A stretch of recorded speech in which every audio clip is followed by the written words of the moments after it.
बिहार में उतना ज्यादा डेवलप नहीं हो पाई यहाँ पे, क्योंकि आपने पहले भी ऐलान किया था कि हमारे लोग यहाँ रहेंगे, लोगों के लिए लड़ेंगे, लेकिन नजर नहीं आते हैं बिहार में। जितना हम लोग लड़े हैं, हमने पहला चुनाव बिहार में लड़ा, जन समाज जोड़ो यात्रा, जो 8 फरवरी से शुरू होगी पश्चिमी चंपारण से। 24 में लोकसभा चुनाव और 25 में विधानसभा चुनाव बिहार में है, लेकिन जिस तरीके से जो यूपी के लोग हैं वो बिहार आ रहे हैं, और हमारे साथ है आजाद समाज पार्टी के चंद्रशेखर उर्फ रावण। बिहार का दौरा कर रहे हैं आप, वजह क्या है? देश में संविधान है, अभी तो मनुस्मृति लागू नहीं हुई कि मैं कहीं घूम नहीं सकता हूँ। आप भी आइए हमारे यहाँ यूपी घूमने, बड़ा अच्छा प्रदेश है। बस क्योंकि अभी सरकार ज्यादा जो है ध्यान नहीं दे रही है जनहितों पे, तो इसलिए जनहित के काम थोड़े से कम हो रहे हैं, वरना प्रदेश बहुत अच्छा है। तो बिहार प्राकृतिक रूप से भी, विशेषताओं के रूप में भी बुद्ध की धरती है। पूरे देश दुनिया के लोग यहाँ आते हैं। तो अगर मैं बिहार आया हूँ इस उम्मीद के साथ कि बिहार में जो क्रांति, बिहार में जो संघर्ष का जो मादा है, बिहार में जो पवित्रता है, उसके जरिए हम लोग भी अपने आंदोलन को मजबूत करें। किस तरह का आंदोलन करने जा रहे हैं आप लोग? देखिए, वंचित वर्गों के अधिकारों का जो आंदोलन इस देश में चल रहा है, जो अभी कामयाब नहीं हुआ। आज भी लाखों लोग भूखे पेट सोते हैं, लाखों लोग बिना छत के सोते हैं, लाखों लोग जो है साफ पानी पीने के लिए भी जो है उनको उपलब्ध नहीं हो पा रहा है, लाखों लोग जो हैं वो बिना कपड़ों के जो है, और अच्छे कपड़े जो है और अच्छी सुविधाएं भी उनको नहीं मिल पा रही है। तो ये तमाम तरह की जो परेशानियां जो आजाद भारत से पहले थी और आजाद भारत में भी डेमोक्रेसी के 70 साल के बाद भी मौजूद है, इन पे काम हो जाना चाहिए था, वो नहीं हुआ।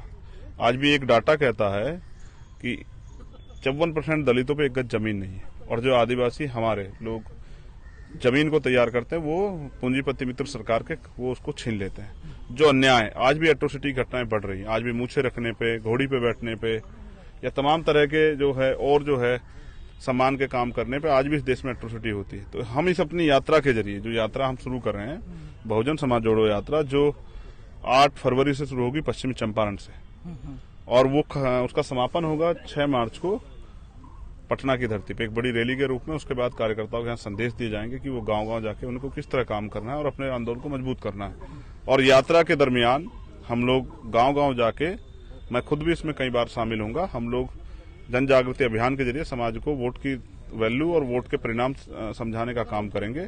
और मुल्क में जो आज हालात बने, डेमोक्रेसी ने हमें क्या दिया और डेमोक्रेसी, वास्तविक डेमोक्रेसी कैसी होती है, इन सब चीजों पर गांव देहात में जाकर चर्चा की जरूरत है। क्या ये यात्रा सिर्फ बिहार में हुई कि और अन्य राज्यों में? अभी हमारी यात्रा मध्य प्रदेश में समाप्त हुई है, कल उसका समापन हुआ है, और उसका अंतिम वो जो है वो 12 फरवरी को भोपाल में है।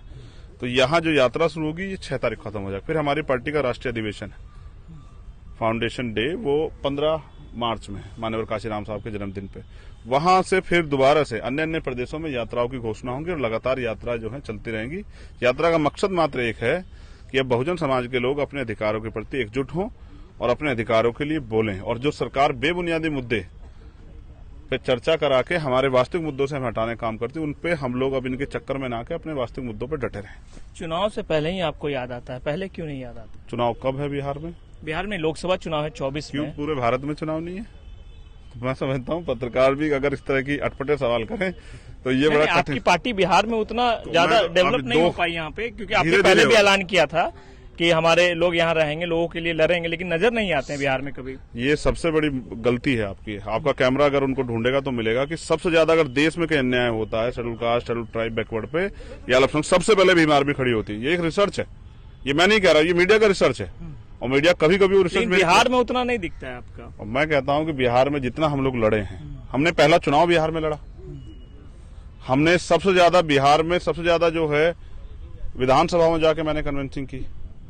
तो अगर बिहार के लोगों में भी इनसिक्योरिटी है इस बात को लेकर, तो वो नहीं होनी चाहिए। सच ये है कि हम देश को जोड़ने का प्रयास करें, हमारा एक बड़ा संगठन है, और अगर मैं ही सब जगह आके काम करता रहूंगा तो यहाँ लीडरशिप कैसे डेवलप होगी। आज हम पे यहाँ स्टेट के प्रेसिडेंट है जो लगातार काम कर रहे हैं, हर इशू में जाते हैं। आज हम पे जो है भीम आर्मी के प्रेसिडेंट है जो लगातार जाते हैं। आज हम पे जो है अमर ज्योति और तमाम जो है हमारे वरिष्ठ नेता हैं जो लगातार जाते हैं, और इनके जाने से कई हद तक जो घटनाएं होती थी आज वो सामने आती है, उनमें कार्रवाई होती है। जो काम रामविलास पासवान ने किया जी, आपको लगता है कोई पार्टी उस तरह से कर पाई? मुझे लगता है कि हम रामविलास पासवान जी के जो अधूरे कार्रवाई उनको हम लोग पूरा कर सकते हैं। एक हद तक उन्होंने पूरा किया, जो बाकी रहेंगे, जैसे मंडल कमीशन में उनका बहुत बड़ा योगदान रहा, लेकिन मंडल कमीशन की पूर्ण सारी सिफारिशें तो अभी लागू नहीं हुई। तो आज तो सारे विरोधी दल मिलकर जातिगत जनगणना पर चर्चा कर रहे हैं, ये होनी चाहिए। आज देश को जानना चाहिए कि किस समाज के पास कितने रिसोर्स हैं, किसकी कितनी आबादी है, और आजादी के बाद, आजाद से पहले जो अधिकार नहीं थे, आजादी के बाद कितने अधिकार मिले। आज नौकरियों में, जमीनों में कितनी जो है हमारी हिस्सेदारी तय हुई। इन सब चीजों पर चर्चा का समय आ गया। चिराग पासवान भी वही कर रहे हैं। अच्छी बात है, करना चाहिए, लेकिन वो अपने प्रदेश स्तर पे कर रहे हैं और हम लोग राष्ट्रीय स्तर पे कर रहे हैं। हमारा प्रयास है, क्योंकि एक मजबूत जब आवाज जो है जब यहाँ से दिल्ली तक जाएगी तो दिल्ली की कुर्सी को भी जो है सोचना पड़ेगा। लेकिन वो एनडीए की तारीफ करते हैं। वो कहते हैं कि बिहार के मुख्यमंत्री ने काम नहीं किया, जो केंद्र सरकार है, जो मोदी सरकार है, वो काम कर रही है। आपको मैं सिर्फ इतना कह दूं कि लोकतंत्र है, सबको अपनी बात रखनी है। आप भी चाहें तो केंद्र सरकार की बड़ाई कर सकते हैं, लेकिन केंद्र सरकार जो कार्य कर रही है उनको तो सब जनता जानती है। जिस तरह से सारी सरकारी संपत्ति को बेचने का काम जो है अपने चंद पूंजीपतियों को देने, मित्रों को देने का काम किया, ये तो आप सब जानते हैं। आज बताइए, पिछले जो कोई एक भर्ती बताइए जिसमें जो है पेपर लीक ना हो रहे हो। जिस तरह से जो है सारी महंगाई और बेरोजगारी, बड़ी बड़ी बातें करने वाले लोग आज महंगाई बेरोजगारी की क्या हाल है देश में। पेट्रोल डीजल के दाम बढ़ रहे हैं। इकोनॉमिक रूप से रुपया जो है डॉलर के मुकाबले, कभी प्राइम मिनिस्टर कहते थे जब वो मुख्यमंत्री थे कि सरकार का म्यार गिरता है तब रुपया गिरता है, आज 80 रुपये चला गया आज। तो ये जो जमीनी सच्चाई है, जब भी कोई अधिकारों की बात करता है उन पर झूठे मुकदमे लगते हैं और हम फिर उनको धार्मिक चश्मा दिखाने लग जाते हैं। ये जनता देख रही है। तो सबके साथ सबका विकास कब संभव होगा? 72 साल में तो नहीं हुआ दलित, पिछड़ा, आदिवासी, अल्पसंख्यकों का विकास।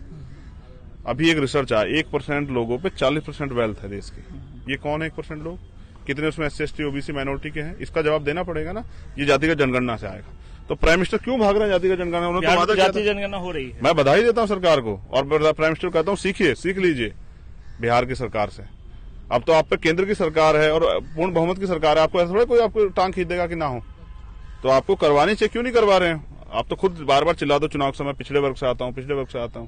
हमने तो स्वागत किया देश के प्रधानमंत्री जब हमारे यहाँ लड़ने के लिए आए और 2 बार वहां की जनता ने यूपी को जिता के भेजा। तो हमारा प्रयास है कि हम अपने वर्गों में जो चेतना जो दूसरे वर्गों में पहले से तैयार है, और हम अपने वर्गों में आजादी के बाद, संविधान के आने के बाद जो शुरू हुई है प्रक्रिया, वो आगे बढ़े। एक आखिरी सवाल है। मुख्यमंत्री नीतीश कुमार ने साफ कह दिया है कि 2025 का जो चुनाव है तेजस्वी यादव के नेतृत्व में लड़ा जाएगा। कैसे देखते हैं आप उनके इस बयान को, और तेजस्वी यादव को क्या समझते हैं आप लोग, किस तरीके से देखते हैं? देखिए, वो उनके अलायंस का मामला है, मैं उस पर क्यों देखने लगा। नेतृत्व कर सकते हैं वो हैं? तेजस्वी यादव नेतृत्व कर सकते हैं। आप तेजस्वी, बिल्कुल वो कह रहे हैं उनकी पार्टी का मामला है तो नेतृत्व कर सकते हैं। ये इसमें कोई, मुझे लगता है मुझे कोई बयान देने की जरूरत ही नहीं है। भाई उनका अलायंस है, उनके अलायंस का जो फैसला होगा उसमें मैं क्या बयान देने लगा। हाँ, ये जरूर है कि ये जो एक गठजोड़ हुआ दलित पिछड़ों का, अल्पसंख्यकों का, जिसमें अभी थोड़ी सी कमी है, उम्मीद है ये भी समय के साथ पूरी हो जाएगी। ये एक मजबूत गठजोड़ ही देश में और स्टेटों में भारतीय जनता पार्टी के झूठ को बेनकाब करके उनको रोक सकता है। धन्यवाद। तो ये थे चंद्रशेखर उर्फ रामन, जिन्होंने साफ तौर पे कह दिया कि 8 फरवरी से बिहार में वो यात्रा करने वाले हैं और पटना में उस यात्रा को समाप्ति करेंगे, और जो केंद्र सरकार है उनके खिलाफ इनकी यात्रा है। केंद्र सरकार के जो किए वादे हैं उनके बारे में लोगों से बात करेंगे। सुजीत कुमार, बिहार तक, पटना।